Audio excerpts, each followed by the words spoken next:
Mga boss, pag-video na naman tayo dahil medyo nagkaluwang yung oras natin, hindi tayo nagtos. Ngayon araw ng Biyernes, dapat nagtutos kami ng arayat pero hindi ako nagsabay ng ibon.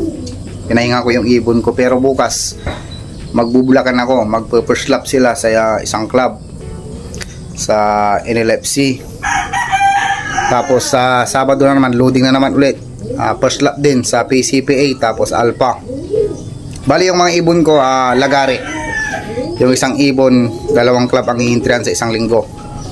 Sa entryan lang yon, pero sa fundraise or polling, pumipili ako ng club kung alin ng mas marami, malaki ang pa-premyo, doon ako sumasampa. Tapos maganda magpalaro. Alos lahat naman ng nilararoan kong club magaganda. Na din ang pagpapalaro. Kaya tip ko sa mga newbie, pili nyo yung club na komportable kayo, yung agad-agad binibigay ang premyo. Kasi lalo sa atin, lalong-lalo na din ako, kung tumataya ako halos maramihan din. Hindi naman marami ibon, halos yung isang ibon halos minsan 1,000 mahigit yung entry ng isang ibon sa akin pag tinayan ko lahat. Hindi ko to nasabi sa mga newbie na tataya kayo o magsusugal kayo. Depende lang kung gusto nyo na tayaan yung ibon ninyo. Dahil sa akin, kabisado ko ibon na ilararo ko. Kaya minsan kumpiyansa ako na tumaya sa ibon, laro na pag kabisado ko. Tapos may toss yung ibon. Number 1 talaga pag ganitong esprinan. Pinaka number 1 toss. Tapos recover ng ibon. Sa amin, ang pahinga lang ng ibon ko Sunday ng gabi. Tapos ito nga naman, sa loob ng 3 linggo, ngayon lang ako hindi nag-toss ng Friday. Dahil pinaghahandaan ko yung first lap bukas para sa Bulacan. Ganun lang kasimple yung mga tip ko mga boss. Dapat hindi nyo binubugbog lagi sa gamot. Kailangan ng ibon. Kapag maganda pa uwi ng ibon, hindi nyo kailangan magbigay ng maraming gamot. Electrolytes lang pwede na. Tapos sa akin, electrolytes, Astro Capsule, ideal. Wala na yung kung ano-anong pang pinapabaon or pinapanalubong. Dahil ang labanan kasi namin dito ay malayuan. Pero yung ibon kong ginagamit ko sa malayuan, ginagamit ko rin ng sprayinan. Kasi yun lang mga ibon ko. Kung anong gamit ko sa malapitan, yun ang gamit ko sa malayuan. Example ko naman si Lance tapos Angel. Hari ng pooling ng North si Lance, marami siyang kinabig na pooling. Tapos si Angel sa South, pinag-champion ko ng 500 kilometers mahigit silang dalawa. Tapos si Super 50, pinag-lap winner ko ng Matnog, pinag-champion ko rin. Multiple pooling winner din. Pare-pareho lang ako ng ginagamit. Yung mga nagtatanong kung may mga nagpipim sa akin, sprint, pang sprint, pareho lang na po akong ginagamit, pang sprint tapos pang malayuan. Kasi tinimpla ko na yung ibon ko, kabisado ko na halos since 2007 gamit ko na silang ibon. Hanggang ngayon sila pa rin. Bali inimpius-impiusan ko na lang. Napakasimple lang. Dapat maganda yung ibon, hindi nagkasakit pag araw ng karera. Sa akin pag YB, nahayaan ko magkasakit, magka one eye cord man yan, wala namang problema dyan. Dahil ang ibon dadaan at dadaan sa one eye cord. Pag dumaan sa one eye cord yung ibon mo, tapos na immune sa susunod na training or karera, mahirap na yung dapuan. Dahil kabisado na niya yung one eye cord, hindi na gaano siya tatalaban. Magkaka one eye cord man yan, 1 o 2 araw, magaling na pag sinubuan ng gamot. Ipapakita ko yung mga nanalo din ako kahapon. Dalawang club lang kasi yung sinalihan ko kahapon. Sa PCPA, number 1 YB, tapos number 3 YB pooling, tapos sa UB number 2, tapos number 3. Pero sa sektor lahat, kinabig ko din sa sektor namin 1, tapos 2, tapos 1, 2, 3. Tapos sa PPC, lap 1 lap champion tayo. Yung isang ibon natin, pinaglaruan ko lang yung isang ibon na yun, nadali pa, nag number 1 pa sa 1 lap YB. Tapos overall YB number 1 pa rin siya. Bali 5 ibon ang nanalo sa ating kahapon. Bali papakita ko sila sa inyo mga boss. Ito yung panalo ng Wallap YB sa PPC. Anak siya ni Angel, tapos anak ni Lance. Itsura nito pangit. Ganito kasi yung pag nag-cross ako ng Bandim Brop tapos crack pip ito, ganito, nito yun lang. Katawan, bangkahin. May kapatid dito, bali nabili yung kapatid nito. Pero ito hindi ko in-offer, tapos kasi mapapahiya ka sa katawan. Ang pangit nitong ibon. Hindi siya gaanong kwan, maliit to na bangkahin. Hindi na namin to inasahan. Nung pagkatapos ko magpakain, tinignan ko yung resort, number 1 pa rin. Yung mga unang nag-clock, hindi naman siya totally yung una na pinakaunang nag-clock. Yung mga unang nag-clock, mga old bird. Ito, young bird siya. Kasi yung panalo sa Wallap pooling. Ito yung pagkukondisyon sa kanila kahapon. Ay gabi pala, alas 6. Sinubukan ko sila ng Astro Capsule dahil bugbog na. Mula Lunes hanggang Huwebes, diretso ang tos. Ito yung inipot niya. Ito naman, pinulpak ko siya kahapon. Bali 40 grams mga kinain nila. Kaya marami. Okay naman, natunaw nila. Nasubukan ko yung ibon kung kaya natunawin. Ito yung panalo sa PPC. Ito yung panalo sa PCPA. Bale, kwanto, nakuha niya yung off color OB, second overall pooling OB, tapos tag team champion. Dalawa sila. May dalawa sila, bali may isa akong kasama na tinag team sa akin. Bali sila yung nakakuha ng tag team. Itong ibon na to, bumilang na ng pooling winner. Kapatid ni 50. Ito si Josh. Crack pip dito, Juston. Marami na itong naipanalo sa akin. Ito rin yung humakot ng pooling sa NLFC or PPL. Ito yung lahat ng category number 1.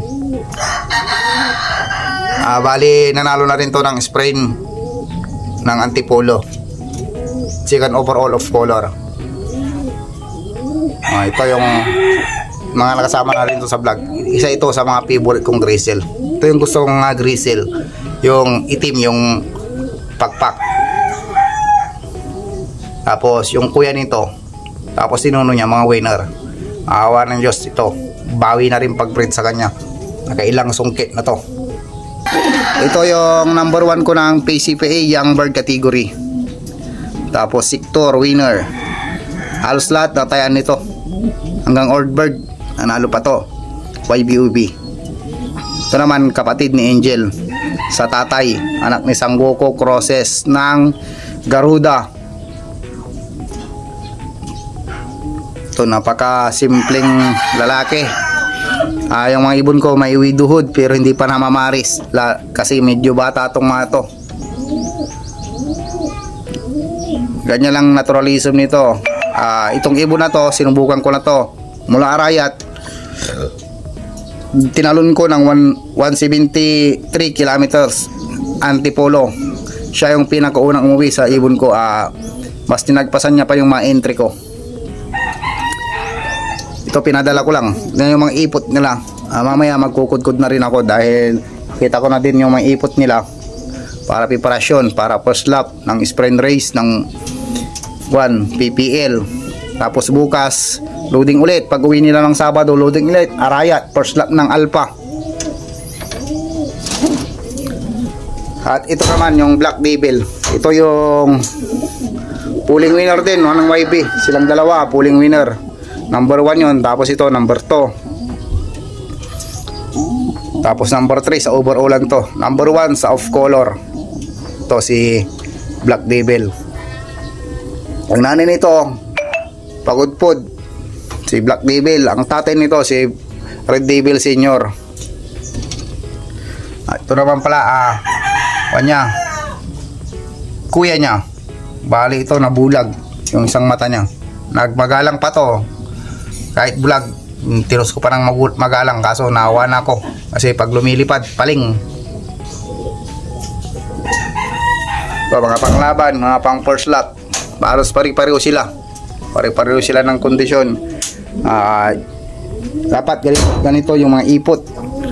Wala ng Diyos, wala namang kwan, walang basa. To nagbumutibit dito pero hindi pa nag-iitlog. Wala pang nag-itlog sa akin na naka-widowhood. Ganito lang. Ito naman, ito lugon. Ang ganda din ang uwi nito. Ito rin si 2-3, crackpit dito. Yan yung mga pare-pareho lang sila. Ito, magkapatid sila yung nanalo sa PPC. Ito, mas bata. Yung mga ipot nila. Nawa ko mas bata yung mga panglabang ko ngayong South. Ito, kapatid sa tatay ni 07, yung panalo natin kahapon. Kapatid ni Angel sa tatay. Mapapasin nyo yung mga mata ng mga ibon ko malalaki. Tapos luwa. Ito, paris na rin to, pero ang bubugbog pa yung kanya, binubuli pa. Ito naman pang second lap natin, Laguna sa DHPC. Sampahan na mamaya Friday, Sandiang Bitaw. Ito, grabe ang kwan nito, lilipad din niya. Galing sila ng 140 tapos biglang magto 200 plus. Mahigit 100 km ang lalagtawan nila. Sana naman kaya. Ito, panglaban ng Alpha, pero nilaban ko na sa Ordbird ng DHPC. Ito, Red Devil Lugun. Papansin nyo yung mga off color ko ngayon, mga Lugun, dahil bata. Ito, anak ng inbreed Angel 6 cross Red Devil. Red Devil, Black Devil. Magkapatid sila ng itim. Ito, magkapatid.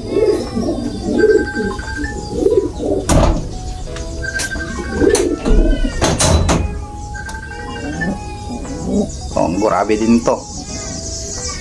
Ito naman yung disgrasya sa akin na bali binunutan ng pakpak, hindi na makakahabol. Anak ito ng Basco Batanes tapos Alin Samar. Hen. Pwede na i-breed pagkatapos niya magtubo ng pakpak. Ito, paikot. Paikot lang.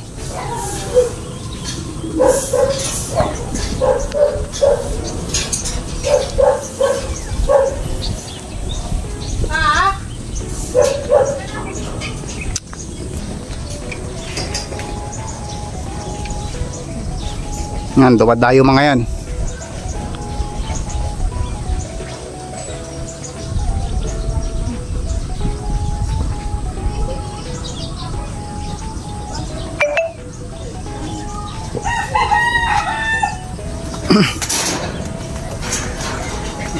Ito, nakawala kahapon. Ka-viewing. Pero hindi na mawawala. Dahil lang yan, ikot-ikot lang. Ayan yung mga panglaban. Hindi ko sila pinapagod. Mas gusto ko tatawagin ko na lang sila pag kun na.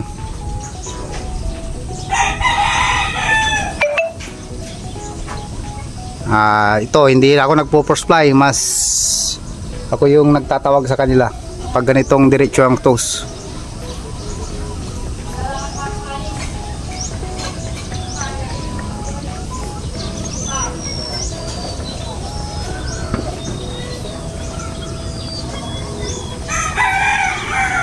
Blurry.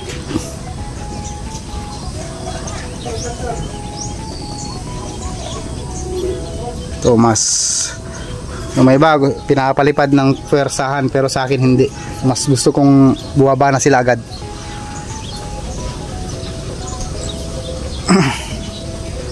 Dahil bugbog na sa tos.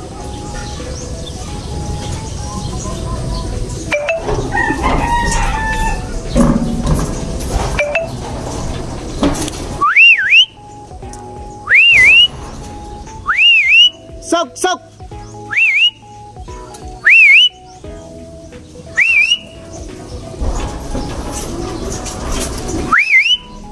Sok.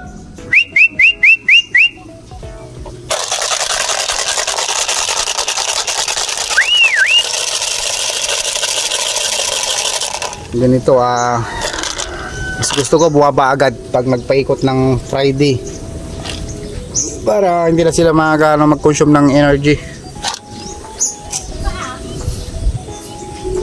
Kung nga to, lilipad sila na may isang oras pag hindi tatawagin.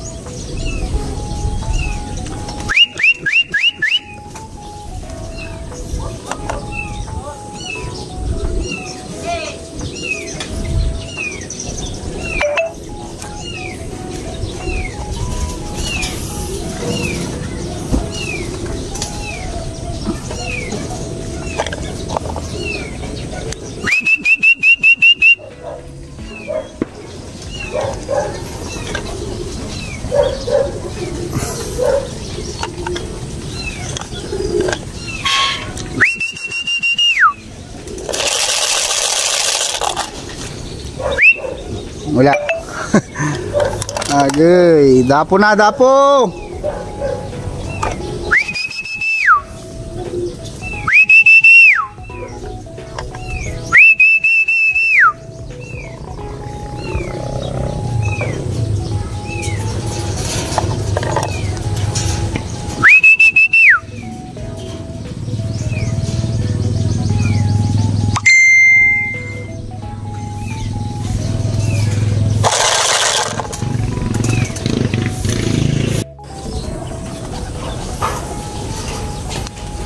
At yun na nga, kalahating oras na.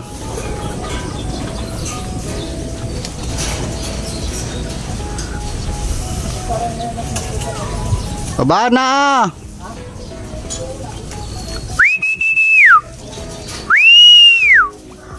Sok, sok, sok, sok, sok!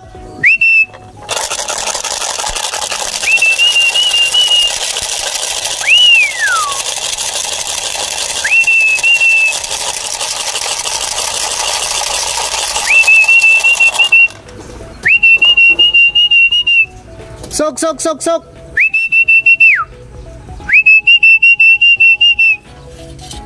Ito, stick. Pagbaba. Para maiwasan natin magtambay. Pero itong ibong ko, bumababa dun sa breedingan. Sok, sok, sok, sok.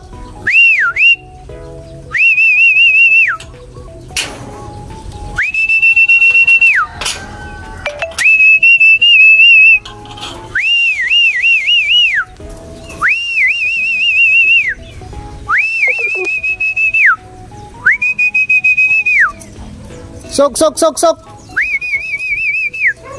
Sok.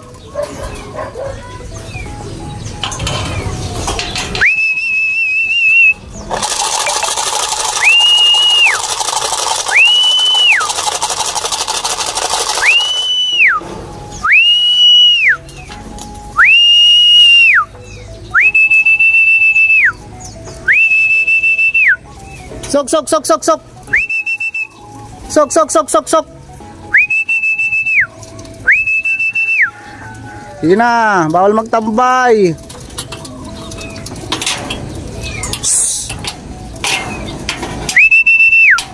Sok, sok, sok, sok. Sok, sok, sok, sok, sok.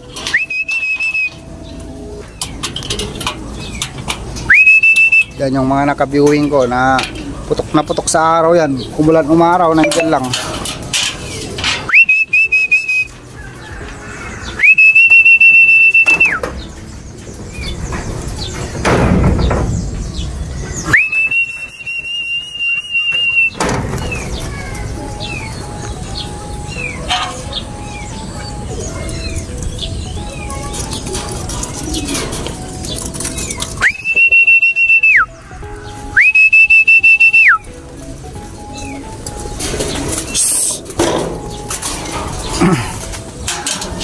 Ito yung problema, kaya mas gusto ko hindi na sila mag force fly. Sila pa kung magpapasok, gusto pa nila lagi lumipad.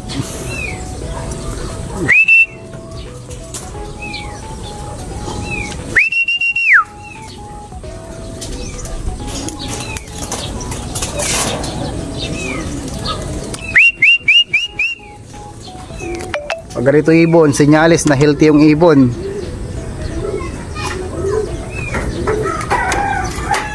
Healthy, tapos may tupak.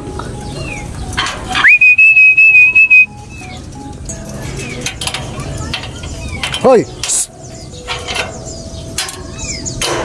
Pasok na, doon na may pagkain doon sa loob. Pag dyan kayo, wala, hindi kayo kakain.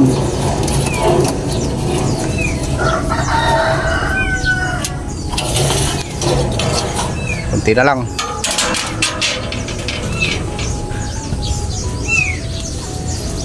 Grabe yung init.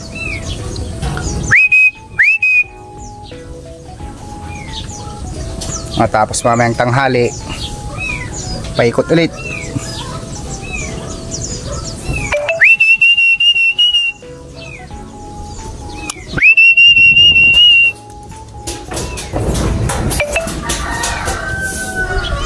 Ito mabait to, papasok to agad.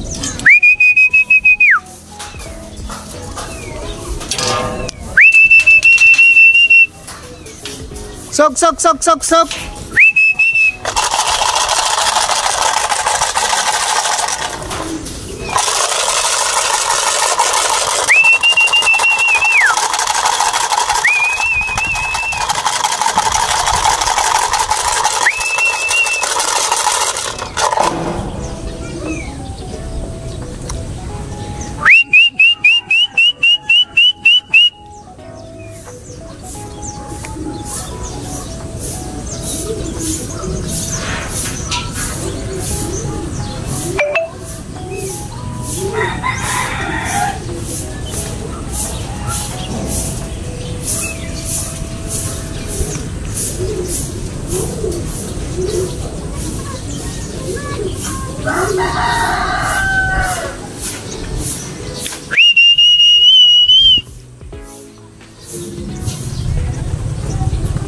Uli.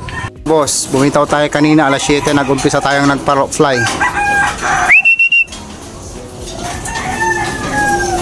Ito, pumasok na rin sila sa wakas. May umiikot pa. Ganito, ito yung problema ko. Yung sobra silang mag-low fly. Ito yung bulag oh. Yan yung bulag. Yung one eye. Ito, dadapo na oh. Hinahanap niya talaga yung mata niya. Hinahanap niya yung tamang landing. Sok, sok, sok, sok, sok. Ang oras ngayon 8:50. Lumibad sila alas 7. 8:50 na. Hindi pa bumaba lahat. Although mga kwan, gutom na mga yan.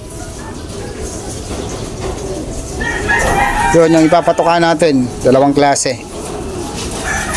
Magkaiba ang pagkain nila sa umaga tapos hapon.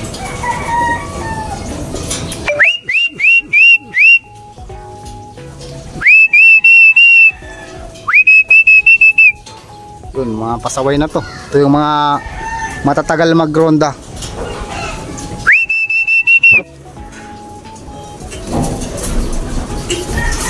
May bumalik dito sa atin kanina. Pero hindi ako sure kung nasaan na yun. Nagbumalik sa atin.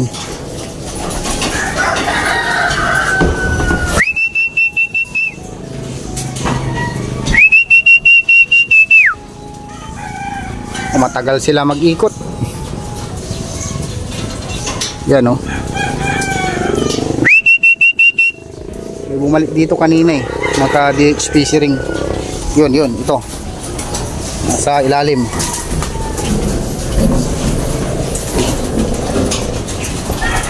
So yung pagkain nila, magkaiba yung pagkain niyang umaga tapos hapon. Gadula mga boss. Bye bye. Pagkatapos rumonda ng halos 2 oras. So pang first lap natin bukas. Tapos pang first lap natin sa linggo. Balang bitaw Sabado at Linggo. Wala nang pahingaan. So mga sabik na sabik sa pagkain.